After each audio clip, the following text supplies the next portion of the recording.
we'll see what Sinclair has to say about that, and we'll also take a look at this phenomenon with South Asians, and there's a story about dietary supplements I think you want to know about, and we always encourage and invite, beseech you to make contact with the show, connect. 877-897-8255. That's 877-897-TALK. Dr. Garko's personal email is drgarko@letstalknutrition.com. Follow us and like us on Facebook at Let's Talk Nutrition, on the Instagram at Let's Talk Nutrition, and subscribe to our YouTube channel at Let's Talk Nutrition, where we have over 60,000 views, and it's closed caption for the hearing impaired. Okay. So, there's a professor of medicine at University of California, San Francisco. Her name is Dr. Alka Kanaya. Probably slaughtering her name. She launched a study called Masala, the Masala Project. And what inspired her to do that, she's South Asian, by the way, she saw many of her friends and family die from heart disease. Oh. Well, heart disease is the leading cause of death in this country. The catch here is that they were dying at a younger age than the rest of the population in the country. So she wanted to find out why. And there's an article in the New York Times by Anahad O'Connor. I've reported on some of his stories before. And it turns out that people of South Asian descent, that would include countries such as India, Pakistan, Bangladesh, Nepal, Sri Lanka, Bhutan, and Maldives. People from those countries, there are others, but that's a good sample, have four times the risk of heart disease compared to the general population in the United States. Now, right away, you say, diet and lifestyle? I don't think so. Is there some custom or fashion that South Asians practice that puts them at risk for heart disease? I would find that hard to believe. It's got to be genetic, right? You would think, right? And so what happens is, being four times more likely to develop heart disease, that puts them a decade earlier to die than everybody else. How would you like it if somebody came up to you and said, we're going to take 10 years off your life? Boom. 10 years. Why? Because you're South Asian. Well, what's that have to do with anything? Well, quote, every South Asian has a very common experience, unfortunately, said Dr. Abha Khandawal, cardiologist at Stanford South Asian Translation Heart Initiative. And it's that we all have someone in our first degree circle that has either died suddenly or had a premature cardiovascular disease. Close quote. Experts are trying to discover or come up with some hypothesis as why the rates of heart disease are so high in South Asians.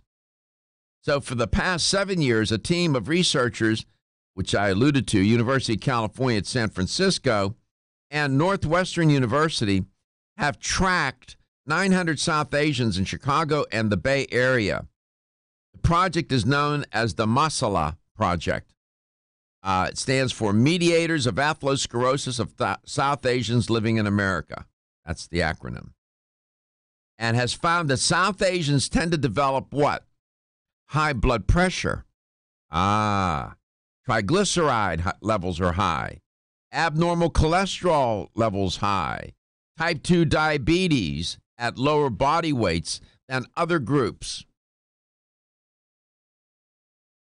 South Asian men also are prone to have high levels of coronary artery calcium, which is, of course, a biomarker for atherosclerosis, and can be the forecaster or harbinger of a future heart attack or stroke. Quote, South Asians represent almost 20 to 25% of the world's population, and this major public health problem is in this huge population, said Dr. Alka Kanaya. She herself was born in Mumbai and raised in California. So in November, the American Heart Association and other medical groups issued updated cholesterol guidelines that urge doctors to consider ethnicity when determining a patient's cardiovascular risk and treatment. I bring this up because, you know, there is much of our destiny relative to how long we're going to live and what the quality of our life is going to be is in our hands. The choices that we make about how we want to live and what we want to eat. You know, what is our diet and what is our lifestyle? But there are also genetic factors and environmental factors that really you have over which you may not have any control. We'll be back. Ladies and gentlemen, listen up. It's me, your immune system. I'm always hard at work defending you against the many...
Welcome back to Let's Talk Nutrition.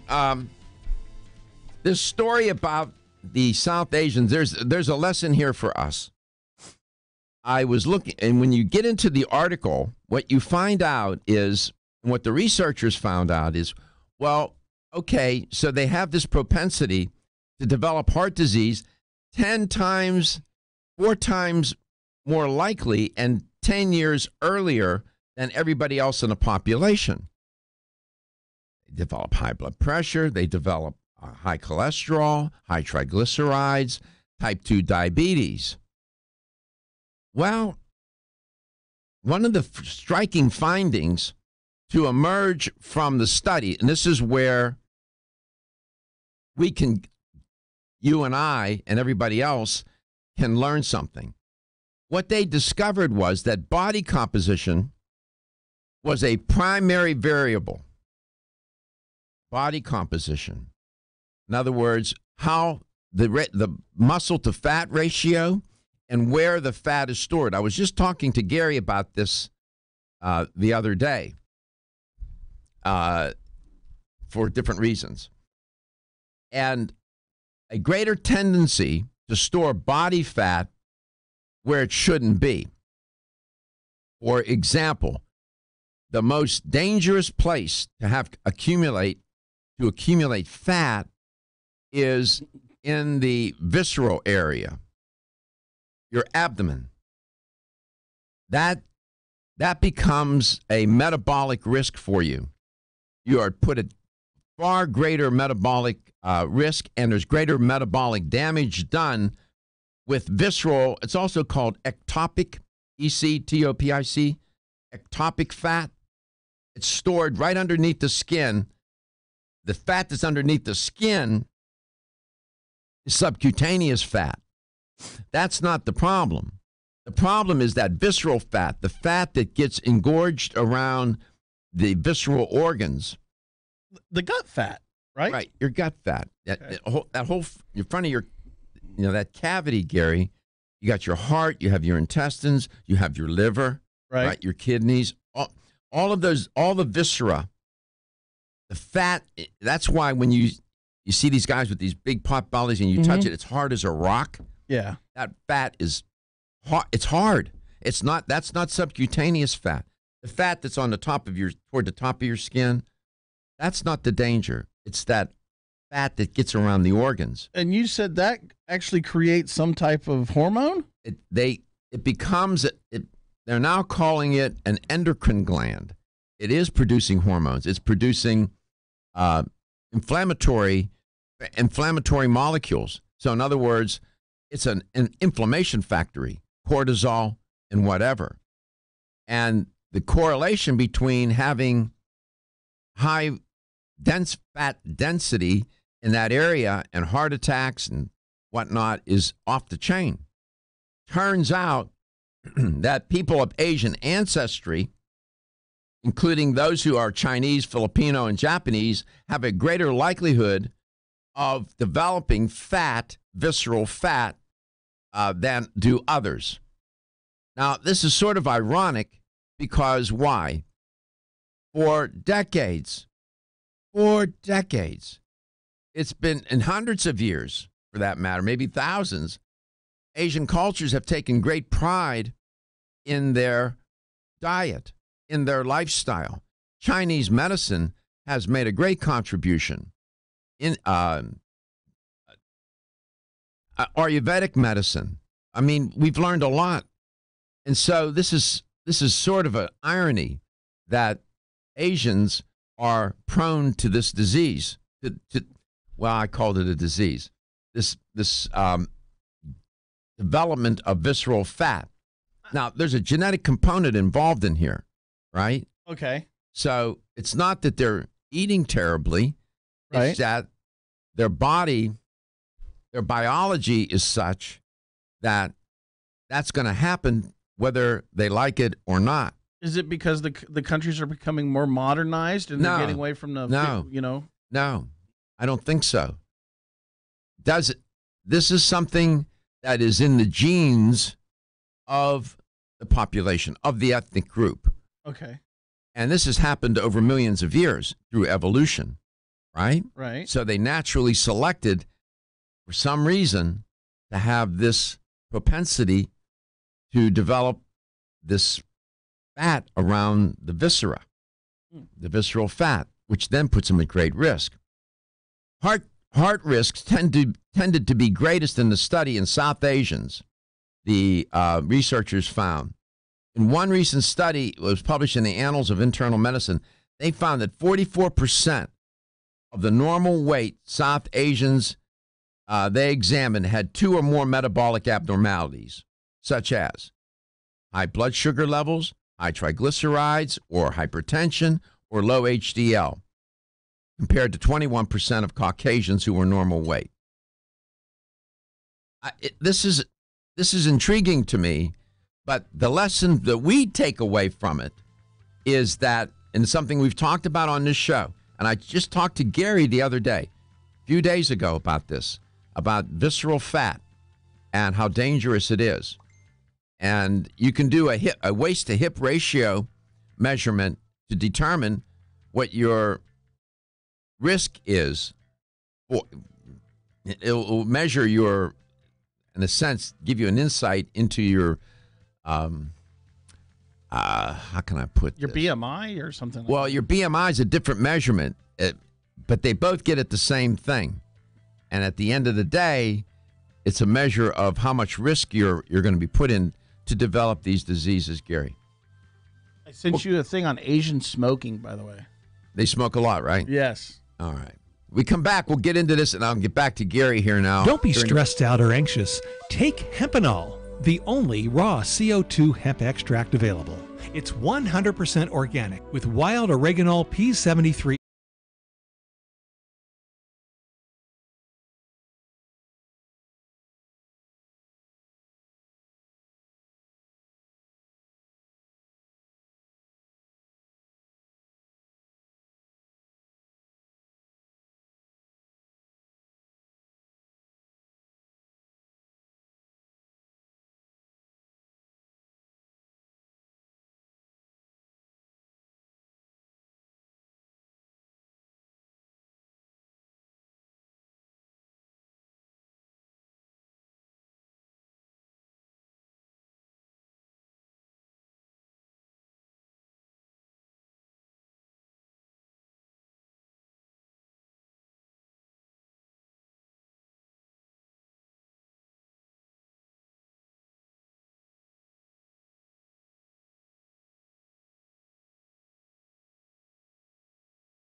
I'm still thinking about this South Asian study.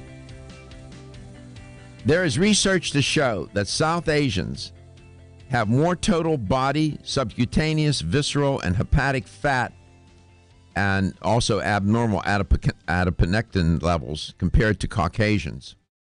That puts them at grave risk, but we can learn from that. That visceral fat is deadly. So I'll revisit it, and we'll talk about it. I'll share more with you about this study, the masala. It means mediators of atherosclerosis of South Asians living in America. They need an acronym for that title. Gary's going to tell you how to connect. You can reach us at 877-897-8255. That's 877-897-TALK.